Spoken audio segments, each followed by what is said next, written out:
오늘은 꾸준히 길을 걸어가는 교회라는 제목을 함께 말씀을 나누겠습니다. 토끼와 거북이 이야기 다 아시죠? 네, 토끼랑 거북이가 경주를 합니다. 그래서 토끼는 당연히 거북이를 이길 수 있을 거라 생각을 했어요. 열심히 달려가다 보니까 중간에 보니까 거북이가 보이지도 않아요. 아이고, 그 느린 거북이가 언제 나올까? 그냥 나는 잠이나 한숨 자야겠다. 잠을 자고 계속 자는데 정신없이 자다 보니까 못 일어났어요. 그래서 거북이가 토끼를 지나갔는데 토끼가 일어나 보니까 어느새 거북이가 결승점 앞에 가 있는 거예요. 열심히 쫓아갔는데도 거북이를 결국 못 이기고 거북이가 이겼다는 그런 이야기입니다. 이 이야기를 가지고 뭐 이제 마케팅이나 경영학 쪽에서는 또 다른 이야기를 하곤 합니다만은 원래 우리가 알고 있는 이 전래동화에서 가장 중요한 교훈은 이겁니다. 꾸준한 사람은 아무도 못 이깁니다. 제가 10년 전에 교회를 개척할 마음을 가지고 저희 선배 목사님 한 분을 만났습니다. 그 목사님께 여쭤봤어요. 왜냐하면 서울 한복판에서 청소년 사역에 청년 사역을 제일 잘하시는 목사님 중에 한 분이셨어요. 그래서 그분께 여쭤봤습니다. 목사님, 어떻게 하면 목사님처럼 청소년 청년 사역을 잘할 수 있습니까? 그랬더니 윤전사 10년만 하대. 10년만. 내가 뭐 잘나서 그런 거 아니야. 10년 동안 그냥 하나만 했더니 사람들이 좀 하나보다 이제 인정해 주기 시작한 거지. 내가 뭐 그렇다고 지금 잘하는 것도 아니고 그냥 꾸준히 해. 그래서 저는 10년만 해보자 하고 생각을 하고 청소년 청년들만 계속 붙잡고 있습니다. 근데 평생 붙잡을 것 같아요. 어떻게든 청소년들이 청년이 되고 청년들이 또 자립을 하고 계속해서 자리를 잡아가는 이 모습들을 저는 계속 꿈꾸고 있습니다. 그래서 이렇게 꾸준히 뭔가를 하는 그런 신앙을 우리에게 필요하다는 거예요. 그래서 우리가 꾸준히 길을 걸어가는 교회가 되기 위해서 첫 번째 중요한 것이 뚝배기 신앙을 갖자입니다. 뚝배기가 웬 말인가 싶으시죠? 신앙생활은 참 마찬가지인 것 같습니다. 꾸준함이 중요합니다. 아무리 믿음이 없던 사람도 꾸준히 신앙생활하면 믿음이 생깁니다. 믿음이 언제 생기냐고요? 꾸준히 기도하면, 꾸준히 말씀 들으면, 꾸준히 예배 참석하면 믿음이 생깁니다. 왜냐하면 믿음은 들을 때 생겨나니까요. 그래서 예배가 중요합니다. 어떤 사람들은 굉장히 뜨겁게 열심히 신앙생활을 해요. 뭐 저도 지금까지 거의 8년 가까이 목회하면서 이제 올해 9년째가 됐죠. 이제 저를 지나간 수많은 청년들이 있는데 그 수많은 청년들 가운데 처음에는 막 진짜 여기다가 교회에다 간 쓸게 다 내는 것처럼 막 와요. 근데 지금 없잖아요. 지금 안 보여요. 안 보여요. 뜨겁게 신앙생활했던 그 사람들이 엄청나게 확 달아올랐다가 금방 확 사그라졌고 어디 갔는지도 모른 채 사라져버린 신앙, 보통 그걸 우리는 냄비 신앙이라고 부릅니다. 냄비처럼 확 끌어올랐다가 확 죽죠. 근데 반면에 어떤 신앙인들을 보게 되면 꾸준하게 자기 믿음을 유지해요. 있는 듯 없는 듯. 그런데 늘 신실하게 하나님을 바라보고 가는 그런 신앙인들이 있습니다. 여러분, 우리 뒷자리 보면 우리 한친이하고 지혜가 앉아 있어요. 저희가 뭐 이렇게 괜찮게 시설이 잘 돼 있고 하면 방송실 따로 마련해주고 둘이 서로 의논을 가면서 오빠 아니지 동생아 한친아 우리 여기서 이렇게 할까? 오빠 같은가? 그래서 이렇게 좀 의논할 수 있는 방송실도 마련해주고 참 좋을 텐데 그러지 못한 상황에서 열악한 현실 속에서 저렇게 꿋꿋이 남모르게 교회에서 잘 섬기고 있어요. 참 저런 친구들 보면 저는 꾸준하다는 생각을 합니다. 꾸준히 늘 아침 저희가 10시에 모이거든요. 저희 예배팀이 항상 매일 10시에 모여요. 주일날 10시에 모여서 남들보다 일찍 일어나서 일찍 준비하고 일찍 모여서 일찍 기도로 준비하고 일찍 예배를 만들어가는 그런 사람들이에요. 꾸준한 신앙인들의 모습. 이렇게 꾸준히 뭔가를 해나가는 것들을 저는 뚝배기 신앙이라고 부르고 싶습니다. 뚝배기는 한번 다 달궈 놓으면 쉽게 식지 않아요. 계속 그 온도가 유지됩니다. 그래서 뚝배기를 자 손님 나왔습니다 하고 딱 꺼내놔도 제가 상에서 받아봐도 계속 부르르 끓고 있어요. 이게 뚝배기 신앙이에요. 시간이 지날수록 더 맛있어져요. 국물이 계속 끓으니까 오래 끓인 국물일수록 뭔가 진한 이렇게 국물이 나올 수 있는 것처럼 그게 바로 뚝배기 신앙이에요. 그래서 이런 뚝배기 신앙을 가지고 있는 분들은 환난이나 어려움 등을 당했을 때 믿음의 향기가 더 진해지는 사람들이 뚝배기 신앙입니다. 세상의 유혹 앞에서 세상과 타협하지 않고 야 그냥 이렇게 남들 다 이렇게 하는 거다 너도 그렇게 한번 해봐 하는 그런 이야기에 절대 홀리지 않고 그냥 묵묵하게 자기의 길을 걸어가는 그런 신앙이라는 것은 그게 바로 뚝배기 신앙입니다. 그래서 우리는 냄비 신앙이 아니라 뚝배기 신앙을 가질 수 있어야 됩니다. 시간이 지날수록 더 이 사람 만나면 만날수록 진국이네 하는 그런 이야기를 듣고 싶은 그런 뚝배기 신앙, 더 사랑이 깊어지고 시간이 지나면 지날수록 교회에 대한 사랑과 하나님에 대한 사랑과 또 성도들 간의 사랑이 더 깊어질 수 있는 그런 교회, 이 땅에서의 생을 마감하는 날 우리가 주님 만나러 가는 그 순간까지도 더 갈수록 더 진해지는 그런 뚝배기 신앙. 하나님은 우리에게 그런 꾸준함, 뚝배기를 요구하십니다. 그 이유는 하나님이 꾸준하시기 때문이에요. 하나님은 이 꾸준함을 다른 말로 표현하면 신실함입니다. 신실하다는 것은 처음부터 끝까지 동일하다는 거예요. 처음에는 확 끓어다가 죽는 그런 냄비가 아니라 처음에도 뜨거웠지만 나중에 뜨거운 거, 처음에는 차가웠지만 나중에 차가운 거면 안 됩니다. 뜨겁고 뜨거워야 돼요. 자, 그래서 하나님의 속성이 이래요. 하나님은 처음부터 끝까지 늘 동일하게 끝까지 우리를 사랑하셨습니다. 우리가 이전에 어떤 과거를 살아왔든지 중요하지 않습니다. 그 순간에도 주님은 나와 늘 함께 하셨고 나를 지켜보고 계셨다는 사실이죠.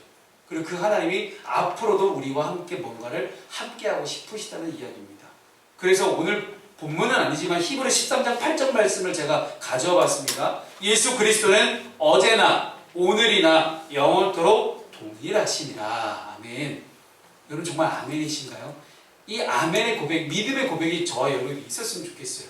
주님은 한결같으시니 그럼 누구만 한결같으면 되는 거예요? 나만 한결같으면 이제 게임은 끝나는 겁니다. 왜? 주님과 나와 한 마음 한 통속이 돼서 쿵짝쿵짝 뭔가 재밌는 거 만들어가지 않겠어요? 그래서 교회 안에서도 신실하게 서로가 서로를 붙돋아주며 하나 될 수 있는 것이 그렇게 중요합니다. 우리 이 자리에 영주도 앉아있지만 지난주에 대법원 판결이 남았어요.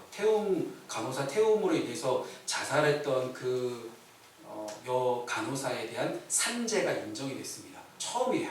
우리나라 헌법 역사상. 그런데 지난주에 또 다른 친구, 지금 현직에서 간호사하고 친구에게 연락이 와서 목사님 오랜만이에요 하면서 막 이렇게 연락 왔는데 병원에서 그렇게 힘들고 너무 힘들다고 미치겠다고 이 태움을 같은 병동 안에서 겪고 있으니까 너무 스트레스 받아가지고 얘가 살이 쭉쭉 빠지고 있는 거예요. 그래서 목사님 저 내일 퇴사하려고요. 그래서 막 상담을 막 12시까지 넘어서 해요. 쉽지 않아요. 참 쉽지 않습니다. 한 마음이 돼서 한 조직 안에서 한 공동체 안에서 한 마음이 된다는 게 정말 그렇게 중요한 것 같습니다. 믿는 공동체든지 믿지 않는 공동체든지 참 중요한 것 같아요. 근데 사람은 그렇잖아요. 사람은 처음에 되게 잘해주는 것 같아요. 근데 나중에 보니까 막 뒤로 막 뒷담화하고 있고 막 이러면 얼마나 속이 상하겠어요. 그게 바로 태움이 될 수 있겠죠. 그런데 뚝배기 신앙은 어떻습니까? 하나님이 나를 향한 지속적인 사랑을 내가 아니까 나도 내 주변 형제들에게, 우리 교회 형제 자매들에게 지속적으로 내가 사랑을 전하는, 지속적으로 연락을 하고 지속적으로 만남을 해보려고 하고 지속적으로 공동체 모임을 만들어 가보려고 노력하는 그런 삶이 바로 뚝배기 신앙입니다. 하나님은 이런 신실하신 성품을 우리에게 보여주셨습니다. 그리고 우리가 닮아갈 수 있도록 해주셨습니다. 오늘 추수감사절에 여러분이 가장 잘 알고 있는 말씀이에요. 보이시죠? 우리 16절부터 앞으로 좀 넘겨볼까요? 네.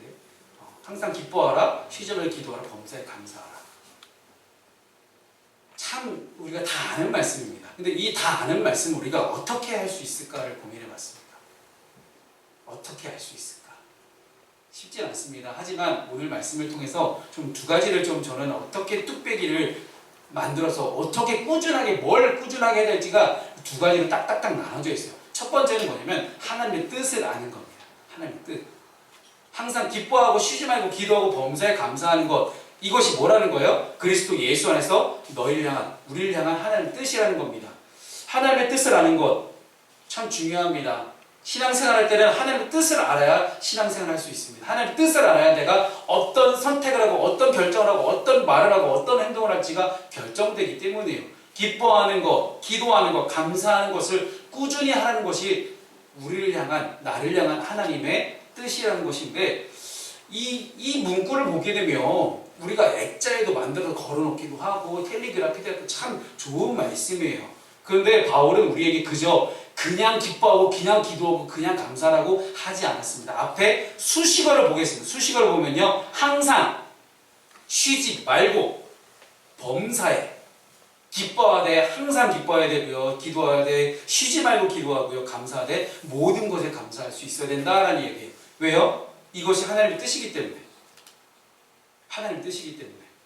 여러분 항상 우리는 하나님의 뜻을 궁금해합니다. 그런데 궁금한 이유가 뭐예요? 결국은 내가 내 마음대로 내 인생을 뭔가 하고 싶은 거 아니에요? 근데 여기에 명분이나 정당성이 없는 것 같아요. 그래서 하나님께 물어봅니다. 하나님, 저 이거 이렇게 하고 싶은데 이렇게 해도 될까요? 안 돼. 에이, 해주세요. 그래서 계속 하나님 쪼르게 되죠. 우리가 뭔가 기도할 때 하나님의 뜻하고 맞지 않는데 자꾸만 쪼르는 거는요, 하나님은 안 들어주십니다. 그렇잖아요. 갑자기 우리 아들이 저한테 칼을 달라고 하면 칼을 주겠냐고요. 안 주잖아요. 왜? 위험하니까. 아버지의 뜻과 다르니까. 하나님의 우리를 향한 뜻이 무엇입니까? 기뻐하고 기도하고 감사해라. 내가 하고 싶은 대로 하고 싶은데 하나님이 살짝 걸린다거나 아니면 내 뜻을 어떤 기도라는 것으로 포장해서 하나님께 관철시키고 싶은 것은 아닌지 우리를 한번 되돌아봐야 될 필요가 있습니다. 하나님의 뜻은 분명합니다. 기쁨, 기도, 감사 이 세 가지인데 이 세 가지에 충성하고 최선을 다하라는 거예요. 기뻐하고 기도하고 감사할 때 모든 것을 다 아시나 우리 주님께서 우리에게 넘치도록 채우신다고 주님은 성경으로 이렇게 분명하게 말씀하고 있습니다. 그래서 우리는 이렇게 해석해 볼 수도 있어요. 주님 덕분에 기뻐하고 주님 덕분에 기도할 수 있고 주님 덕분에 감사할 수 있다.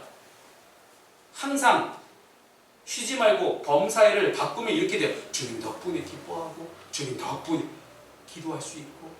여러분 기도는 아무나 못하거든요. 하나님 믿는 사람만 할 수 있는 기도의 대상이 있는 사람만 할 수 있는 게 기도입니다. 얼마나 감사합니다. 기도할 수 있다는 것이. 범사에 주님 덕분에 감사할 수 있는 것. 그런데 솔직한 마음을 나눠보겠습니다. 이제는 부담스럽잖아요. 그렇지 않아요? 저만 부담스러워? 나만 나쁜 놈이에요? 부담스럽지 않으세요? 어떻게 사람이 슬퍼하지 않고 항상 기뻐만 할 수 있어요? 힘들고 속상한 일이 생기면 이 말씀을 내가 어기는 건가요? 어떻게 사람이 쉬지 않고 계속 기도만 해요?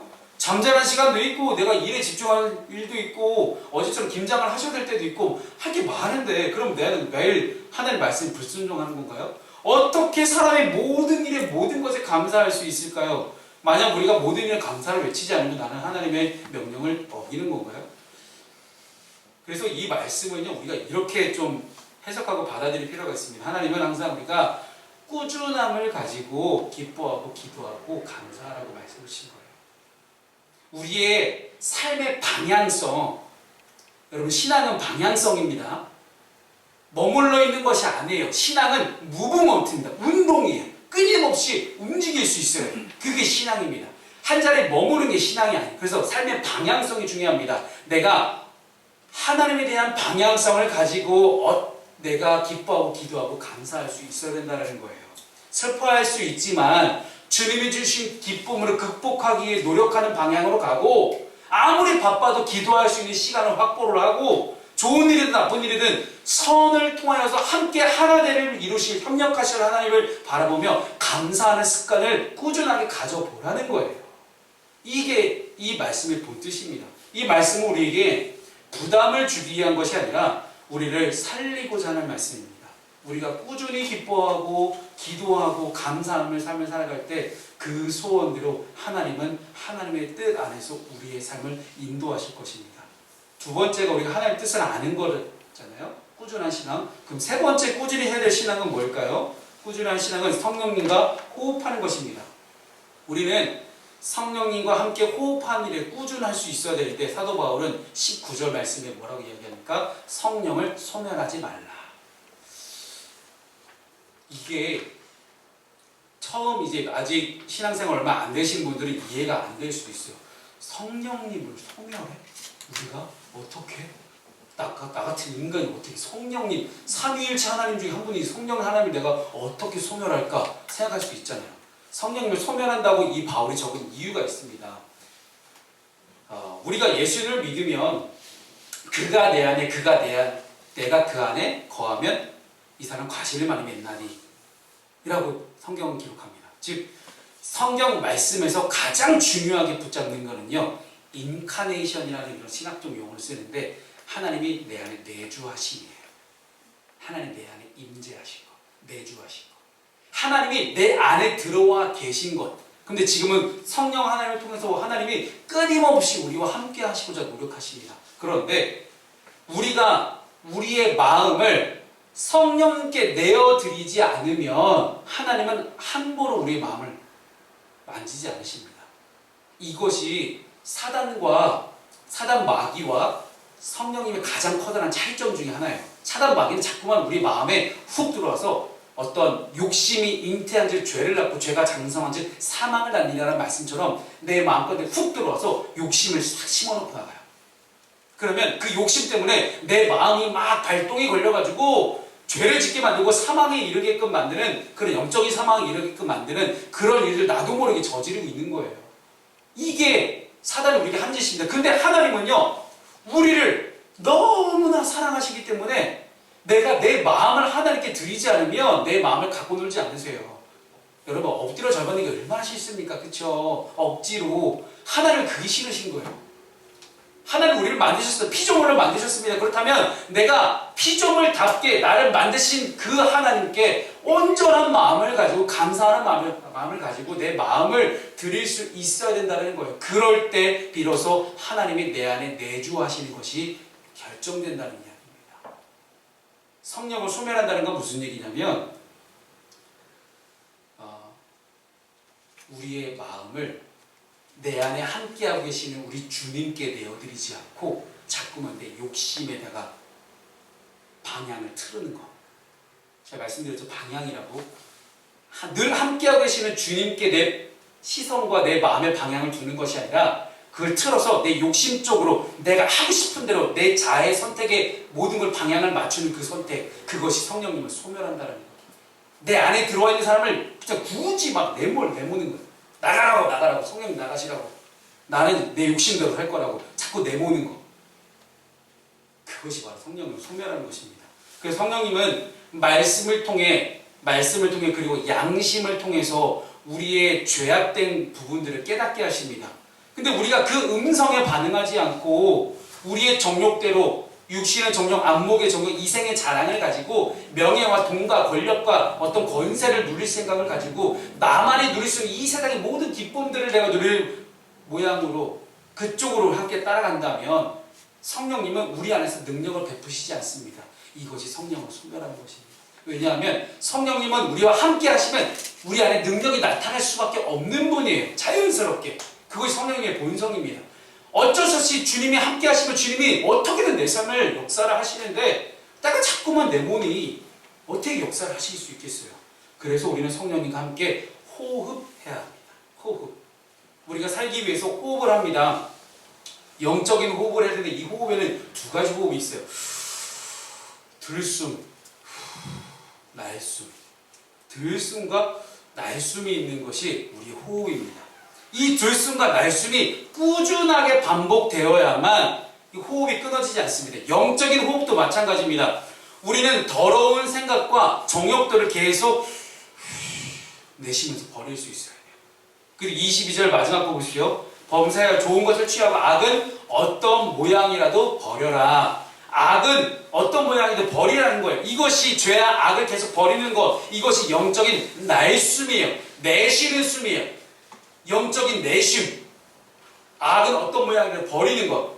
그리고 들숨은 뭔가요? 들숨. 좋은 것을 들이마시는 거예요. 좋은 것. 20절과 21절 말씀은 예언을 멸시하지 말고 범사해야 좋은 것을 취하라.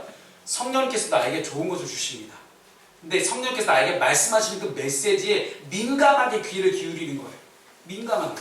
그리고 성령께서 원하시는 생각대로 나의 생각을 채우고 내 삶의 주인의 자리를 성령님께 내어드리고 성령님을 내 삶의 주인으로 모셔드리는 것, 이것이 바로 영적인 들숨입니다. 들숨. 창세기 말씀에서 이런 말씀이 나옵니다. 하나님이 인간을 흙으로 만드신 다음에 거기다가 생기를 불어넣으셨다.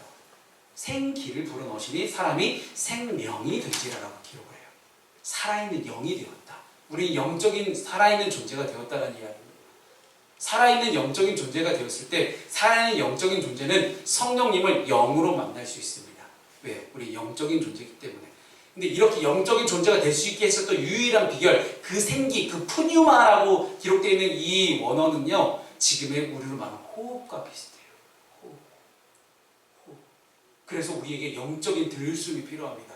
하나님의 생기를 우리가 불어넣으셨던 것처럼 하나님의 들숨, 하나님 우리에게 보내주신 성령님을 들숨, 마시는 그런 행위를 우리가 가운데 할 수 있어야 된다는 거예요. 우리가 악을 버리고 성령님을 초청하는 그런 영적인 날숨과 들숨을 꾸준히 반복하는 그 신앙, 오늘 두 가지 말씀드렸습니다. 뚝배기 신앙을 살아가야 된다. 꾸준한 뚝배기 신앙은 두 가지입니다. 앞부분에서 뭐라고 했죠? 하나님의 뜻을 아는 것, 뜻이 뭐라고요? 기뻐하고 기도하고 감사하는 것, 그리고 성령님과 함께 호흡하면서 좋은 것은 들숨하고 나쁜 것은 날숨할 수 있는 그런 중요한 말씀이 오늘 데살로니가 전서 말씀에 있었습니다. 말씀을 정리합니다. 성령님과 함께 꾸준한 호흡을 하며 나아갈 때 우리는 기뻐하고 기도하고 감사하는 게 가능해집니다. 아까도 말씀드렸지만 기뻐하고 기도하고 감사하는 게 절대 쉽진 않습니다. 그러나 이것이 하나님의 뜻임을 알고 하나님의 성령님을 들숨하도록 내가 끊임없이 꾸준히 노력한다면 우리 안에 이 기쁨과 기도가 감사가 불가능해 보였던 것이 가능해지는 역사가 우리에게 나타나기 시작합니다. 뜻하지 않게 불가능한 상황 속에서 뜻하지 않는 상황 속에서 처해졌던 이 수많은 간증자들이 말도 안 되는 인간적이지 않은 방법으로 해결되었던 것처럼 인간적이지 않은 방법 같은 이 기쁨과 기도와 감사가 우리 안에 저절로 되어지는 역사가 일어나게 되는 것, 이것이 바로 하나님의 뜻을 알고 하나님의 성령을 들숨하는 사람의 특징입니다. 이렇게 꾸준하게 신앙생활을 할 때 우리는 항상 매일매일이 주님의 날이고 매일매일이 추수감사절처럼 감사하는 사람으로 살아갈 수 있을 것입니다.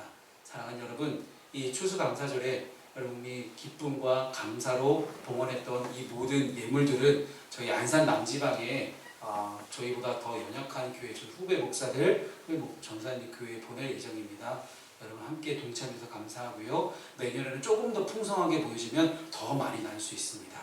우리가 마음을 나누면 더 크게 나눌 수 있습니다.